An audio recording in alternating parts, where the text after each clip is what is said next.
अगर आप भी मिडिल क्लास फैमिली से नाता रखते हैं तो ज्यादातर मिडिल क्लास पीपल की तरह शायद आपका भी यही सपना होगा कि काश मेरे पास भी कुछ पैसे होते और फिर मैं उन पैसों से एक बजट फ्रेंडली 4 व्हीलर कार ले लेता जिसकी कीमत 3 से 5 लाख के करीब होती है।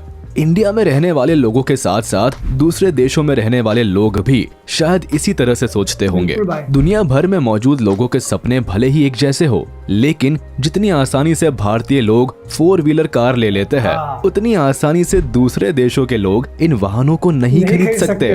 जैसे कि आप पड़ोसी देश पाकिस्तान को ही ले लीजिए, जहां पर बिकने वाली गाड़ियों के दाम इंडिया की तुलना में कई गुना ज्यादा है। सोचने वाली बात है कि आखिर पाकिस्तान में क्यों कार्स को महंगे दामों में बेचा जाता है और कौन सी ऐसी गाड़ियां हैं जो भारत में भले ही सस्ते दामों में मिल जाती है पर पाकिस्तान में उनकी कीमत करोड़ों में है। आज के इस वीडियो में हम इसी बारे में बात करने वाले हैं।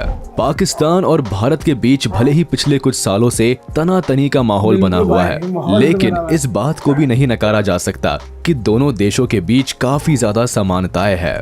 Wagon R and Maruti Suzuki Omni car, जैसे कि आप कार्स को ही ले लीजिए। जिस तरह इंडियन रोड्स पर आपको वैगन आर से लेकर मारुति ओमनी जैसी कार्स देखने को मिल जाती है, ठीक उसी तरह पाकिस्तान की सड़कों पर भी आपको ये कार्स बहुत ही आसानी से देखने को मिल जाएंगे। अब ये अलग बात है कि इन कार्स को पाकिस्तान में दूसरे नाम से जाना जाता है और इनकी कीमत भी इंडिया के कंपैरिजन में कई गुना ज्यादा है। जैसे कि आप मारुति ओमनी को ही ले लीजिए, ये वही कार है जिसे पुरानी फिल्मों में किडनैपिंग के लिए इस्तेमाल किया जाता था। इसके अलावा स्कूल वैन के रूप में भी ओमनी कार का ही इस्तेमाल किया जाता था।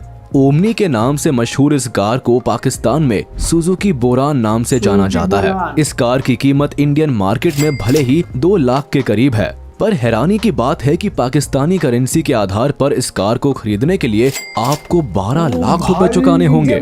हमको पता है कि आपको ये फैक्ट सुनकर हैरानी हुई होगी, लेकिन अभी तो ये शुरुआत भर है। Maruti Suzuki Celerio. इसके अलावा भारत में आज के वक्त मारुति सुजुकी सिलेरियो नाम से मशहूर इस गाड़ी को पाकिस्तान में सुजुकी कल्टस के नाम से जाना जाता है। भारतीय बाजार में इस गाड़ी की कीमत भले ही 5 लाख के करीब है, लेकिन अगर आप इसी गाड़ी का पाकिस्तान में लेते हैं तो आपको 16.5 लाख के करीब रुपए चुकाने होंगे।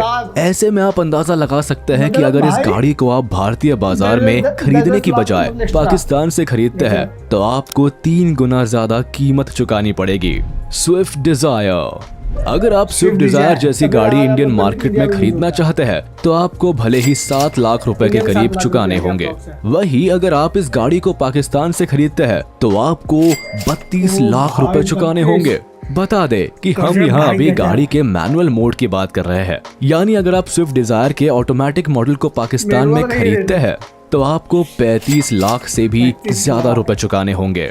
अगर आपको ऐसा लग रहा है कि गाड़ियों की ये कीमत तो बहुत ज्यादा है, तो बता दे अब तक हमने आपको भारत में बिकने वाली उन गाड़ियों के बारे में बताया है जिसे एक आम इंसान भी खरीद सकता है। अब हम आपको ऐसी गाड़ियों के बारे में बताने जा रहे हैं जो भारत में रहने वाले एक आम आदमी के बजट को हिलाने का मादा रखती है और जानने की कोशिश करते हैं कि भारत की आम जनता की जेब पर हावी होने की संभावना रखने वाली इन गाड़ियों की पाकिस्तानी बाजार में क्या कीमत है। Honda city. हम में से शायद ही कोई ऐसा भारतीय हो जिसने एक समय पर होंडा सिटी जैसी गाड़ी को खरीदने का सपना ना देखा हो। बता दे कि भारतीय बाजार में आज के वक्त इस गाड़ी की कीमत 12 लाख के करीब है। अगर आप इस गाड़ी को पाकिस्तान में खरीदते हैं तो ये गाड़ी आपको 25 लाख के करीब पड़ेगी। कम शब्दों में अगर आप पाकिस्तान में रहते हैं तो इस गाड़ी को खरीदने के लिए आपको अपना घर बार बेचना पड़ सकता है। Toyota Fortuner. बड़ी गाड़ियों की बात हो रही है और टोयोटा फॉर्च्यूनर की बात ना हो ऐसा हो ही नहीं सकता। आज के समय में हर कोई इस गाड़ी को खरीदना चाहता है, पर इस गाड़ी को खरीदना हर किसी के बस की बात नहीं है, क्योंकि आज के वक्त भारत के बाजार में इस गाड़ी की कीमत 32 से लेकर 49 लाख के करीब है। वही अगर आप इस गाड़ी को पाकिस्तान में खरीदते हैं तो आपको ये गाड़ी पाकिस्तान की करेंसी के हिसाब से 1 करोड़ से भी ज्यादा रुपए की पड़ेगी। इसके अलावा अगर आप पाकिस्तान में रहकर लैंड रोवर या लैम्बोर्गिनी जैसी लग्जरी कार्स खरीदना चाहते हैं तो इन गाड़ियों के लिए आपको 5 करोड़ से भी ज्यादा रुपए चुकाने होंगे। ऐसे में सवाल उठता है कि आखिर पाकिस्तान में इन गाड़ियों की कीमत इतनी ज्यादा क्यों है। इस बारे में जानकारों का कहना है कि भारत के साथ साथ चाइना जैसे देशों की तरह पाकिस्तान 4 पहियों वाले वाहन नहीं बनाता। पाकिस्तान सिर्फ गाड़ियों के अलग अलग हिस्सों को आपस में जोड़ता है, यानी उन्हें असेंबल करता है। बता दे कि गाड़ियों के ये हिस्से भी पाकिस्तान में नहीं बनाए जाते, बल्कि इन पार्ट्स को भी दूसरे देशों से लाया जाता है। पाकिस्तान में 4 पहियों के वाहनों का महंगा होने का एक कारण ये भी है कि यहाँ पर सप्लाई होने वाली कार्स को ग्राहक तक पहुँचने से पहले प्रोडक्शन प्रोसेस के साथ साथ कई सारे मार्केटिंग चैनल से भी गुजरना पड़ता है। इस पूरी प्रक्रिया में काफी ज्यादा पैसा खर्च होता है। इसके अलावा कच्चे माल का उत्पादन ना करने की वजह से पाकिस्तान को ये कच्चा माल अपने देश में लाने के लिए भारी मात्रा में टैक्स भी चुकाना पड़ता है। साथ ही दुनिया भर में मौजूद दूसरे देशों में जहां कार्स के डीलर्स अच्छा मुनाफा कमाते हैं, वहीं पाकिस्तान के कार डीलर्स बड़ी से बड़ी डील करने के बाद भी कुछ खास मुनाफा नहीं कमा पाते। दूसरे शब्दों में कहे तो एक अच्छी डील करने के बाद भी पाकिस्तान के कार डीलर्स बस किसी तरह अपना काम निकाल पाते हैं। इन्हीं वजहों के चलते भारत के साथ साथ दूसरे देशों की तुलना में भी पाकिस्तान में बिकने वाली 4 पहियों की गाड़ियों की कीमत बाकी देशों की तुलना में कई गुना ज्यादा है। इसी वजह से ऐसी उम्मीद लगाई जा रही है कि अगर आने वाले समय में पाकिस्तान कच्चे माल का उत्पादन करने में नाकामयाब रहा तो कोई बड़ी बात नहीं कि वहाँ 4 पहियों के वाहन के दाम आसमान की ऊंचाई तक पहुँच जाएंगे।